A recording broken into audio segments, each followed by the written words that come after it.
Vous êtes en soirée quand soudain arrive ou un ami d'amis. Vous savez, celui que vous n'invitez jamais à vos propres soirées. Dès qu'il est là, vous êtes incapable de ne pas vous friter avec lui. Comment débattre avec les débatteurs à la Zemmour? C'est parti. Prenons pour point de départ la technique préférée de notre cher ami, l'outrance. Ils sont voleurs, assassins, violeurs, c'est tout ce qu'ils sont. Et face à l'outrance, évitez absolument ça. Je m'appelle Absat, moi. Eh ben, votre mère a eu tort. Ah bon? Ma mère A eu tort. elle a eu tort? Ne demandez pas d'explication si vous êtes choqué. Sinon, vous rendez la parole à votre opposant.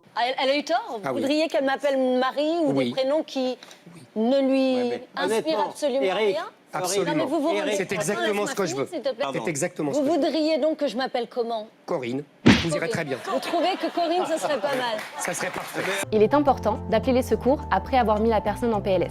Ayez en tête que l'outrance n'est qu'une technique et qu'au final, on peut contrer. Vous pensez que c'est difficile? Eh bah oui, vous avez raison. Mais avec 4 techniques, on peut faire quelque chose de propre. Gardez votre calme. Laissez glisser sur vous les arguments ad hominem, ad personam, les injures. De faire oublier votre passé de grand bourgeois pour enfiler l'habit de pseudo-révolutionnaire. Alors c'est très difficile parce qu'il faut tout le temps donner des gages. Et puis, Laissez l'autre prendre le rôle de l'agressif. Ça vous donne automatiquement celui du challenger.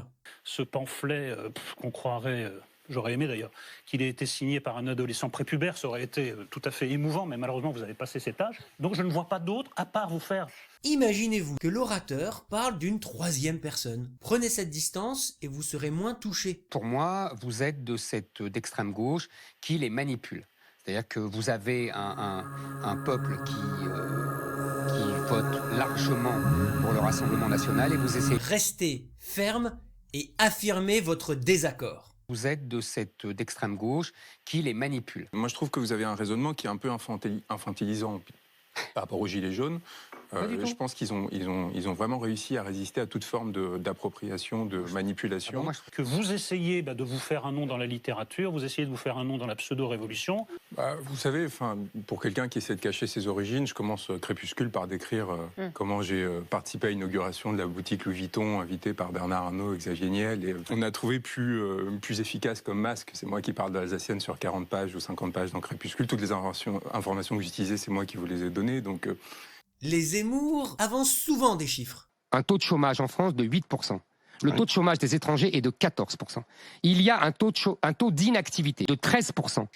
Il va vous falloir être extrêmement solide sur les faits, les chiffres. Sinon, vous allez vous faire plier en deux. À combien monte ce chiffre pour les étrangers extra-communautaires? 40%. Oui, 40%. Donc oui. ne venez pas me dire que c'est une richesse pour la France. C'est un coût énorme pour la France. Si vous ne savez pas les interpréter autrement, les discréditer, vous êtes mort. Ces gens-là n'ont rien à faire en France. Ça nous coûte énormément. Donc, il vous faudra être extrêmement renseigné sur les faits, sur ces chiffres. Quelles sont vos sources? L'INSEE.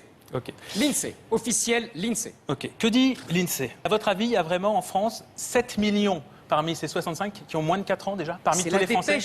Non mais réfléchissez une seconde, réfléchissez. Vous savez pas lire les dépêches apparemment. Bah voilà, Parce que moi je les ai relus les chiffres de l'INSEE. Non mais je sais pas lire. Les chiffres de l'INSEE au 1er janvier 2013, les enfants de moins de 4 ans de l'ensemble de la population française n'étaient même pas de 4 millions. Non, mais Comment peut-on avoir je 7 lis- millions d'enfants je d'étrangers lis en France la de moins de 4 ans? dépêche de mon Et ben ce voilà, chiffre. vous venez de résumer la qualité de votre travail dans ce livre. Reste à Émeric Caron à enlever cet air un peu supérieur qui, dans le storytelling de Zemmour, valide sa position de challenger. Vous l'aurez compris, quand on affirme des choses, il faut pouvoir le prouver. Terminez avec force sur votre projet. Pour être suivi par ceux qui vous écoutent, il faut aussi dire et incarner de l'espoir, un rêve. Nous sommes le pays qui pratique depuis le plus longtemps, et le seul en Europe, une forme de créolisation qui est assumée. Ce n'est pas autre chose que la création d'une culture commune des gens qui se trouvent au même endroit. Nous sommes le seul pays d'Europe qui dit nous sommes des gallo-romains. Ce qui signifie que depuis le début, les cultures arrivent et forment quelque chose de commun. Si bien que la France est ce méli-mélo intéressant, unique au monde, singulier, grandiose, qui a permis que des gens très différents fabriquent quelque chose en commun, qui à la fin culmina avec l'idée extraordinaire des droits de l'homme, qui